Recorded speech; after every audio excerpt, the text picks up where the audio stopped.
pinag-uusapan natin. Update ulitin natin. 10:06 a.m. Lipad namin mamaya, aalis namin mamaya is mga 3:30 a.m. Punta kami sa Boracay. We're going to Boracay. Bakit tayo pumunta Boracay? Dahil, teka lang, mag-isip ako. Dahil last banding na ako. Yes. Last banding namin na nag-iisa siyang anak. Kasi lalabas na si Bogs this April at April 20. Yes. At ipapasya na namin siya, kumbaga last na may enjoy niya kami na siya lang yung only child. Anyway, nabook namin to last year pa. Yung nagkaroon ng CCL sa Bupak. First plane ride niya kasi to. Tagal niya na kaming kinukulit. Hindi kami makapag-ano sa kanya kasi nga kakaalis kami, nag-family trip naman kami yearly. Pero, big kasi to. Yung talagang, lalo na mga maliit pa siya, parang feeling nga din niya, hindi magiging core memory niya. At least ito, yan, na siya, 9 years, magti-10 years old na siya, kaya mahistak na yan sa niya, maaalala niya na. Kasi yung mga trip kami na, siya masyado, unless may video, nakikita niya, syempre may video naman kami.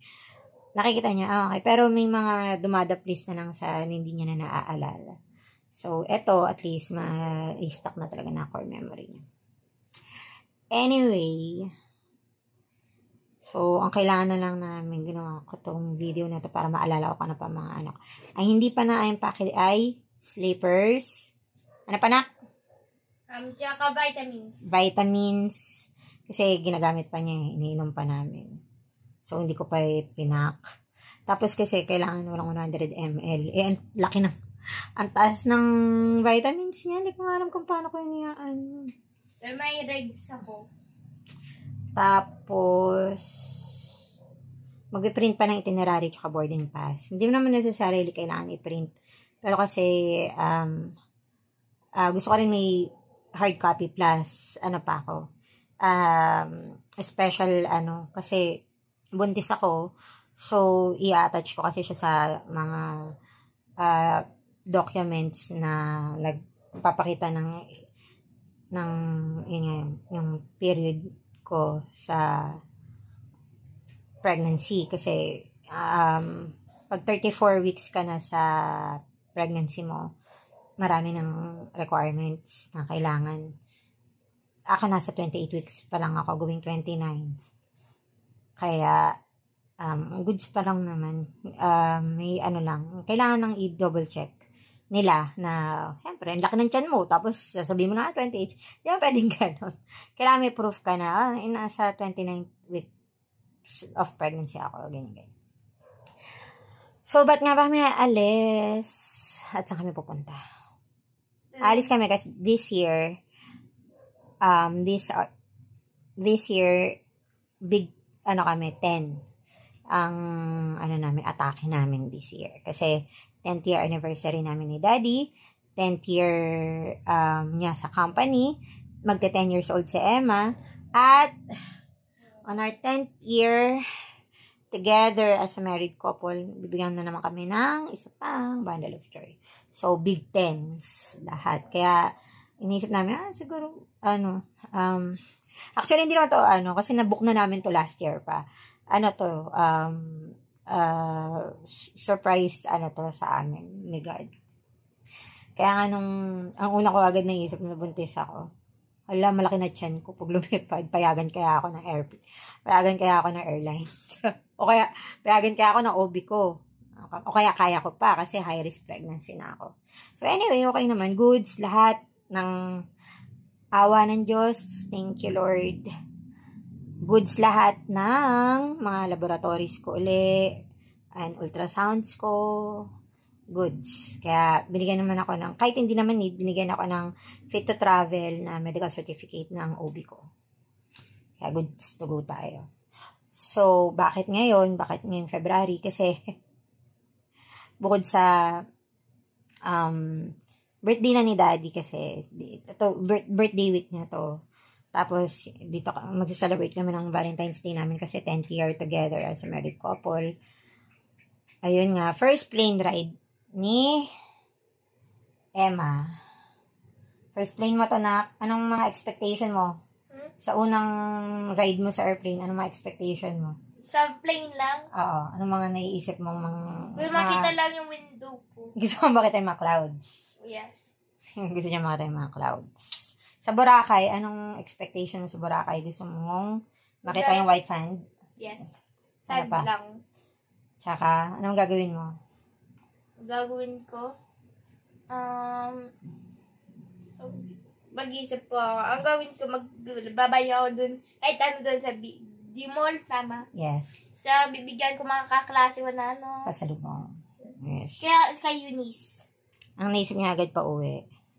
Ha? Hindi. Eh, pasalubong agad. Gusto mo mag-activities ka muna sa beach, lumangoy. Iyo ko po. Gusto ko mahaba lang yung ano ko po, ma'am.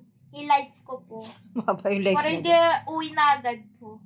Ayun, so, gusto niya kasi maglibot dun sa local, dun sa White Beach. Though, so, kami, New Coast. Kasi gusto niya makita, sabi niya, kalimutan mo sabihin yung sunrise at sunset. Di ba gusto mo makita? Yes. Kasi dun kami sa may part ng New Coast dahil, may discount, employee discount si Dad. Dahil company nila yung, may-ari ng, ng hotel. So, dun sa may New Coast, private beach dun yung sunrise, yung So, lumot season ngayon sa Boracay, kaya titingnan din namin kung, gusto rin namin magpunta ng White Beach, of course. Kasi nandun yung life ng, ng isla. Pero kasi nga, hindi ka makakalang, siya kasi ang iniisip namin, tas ako, malaki pa tiyan ko. Lumot season kasi ngayon. So, pero sa New Coast, yung private beach ng hotel, walang lumot. So, goods doon kami maliligo. Pero, pupunta pa rin kami ng White Beach. Gusto rin po, ma'am. Maliligo tayo. Punta pa rin kami ng front, ng mga beach front sa White Beach. Kasi, ayun, nandun yung, nandun yung mga, nandun yung White Beach, nandun yung mga restaurants, nandun yung mga locals, ang nga anong doon. Di kami siguro naman doon na kami siguro maglalatag para magpipiknik type sa may Hindi, sa New Coast kasi private yun. So, walang ganong locals doon. Tahimik doon. Eh, sa situation ko, need ko talaga ng ganon, ng serene na kasi hindi ko kaya maglakad-lakad ng malayo. Kaya nga sila yung magbabanding ng daddy niya. Hindi ko kaya maglakad-lakad ng ganun-ganun, di katulad dati. Lakad-lakad na ina-explore namin. Ngayon, ang plano namin, silang dalawa ni daddy yung magbabanding doon. Iikot siya ng daddy niya kasi ilang beses naman nakakarating yun doon dahil nga gawa nang sa trabaho. So, iikot niya yung anak niya. Tapos, ako, ayoko din kasi din, may mga makukulit din kasi doon ng mga locals. Doon, kailangan mo kasi talagang, tutulungan talaga natin ang isla. Dahil, yung kabuhayan ng mga locals natin doon, pag peak season, today, this month, di pa naman masyadong peak season. So, maraming makukulit. Yung mag-aalok ng mga activities, ganyan-ganyan. May mga locals na, na aalis naman agad.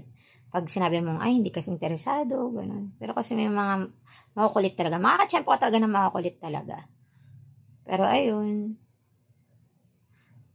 ang natin dun ay makatulong sa promotion ng ating Boracay. So, ayun lang. Kita-kits tayo bukas. Update namin kayo pag nandun na kami. Bye!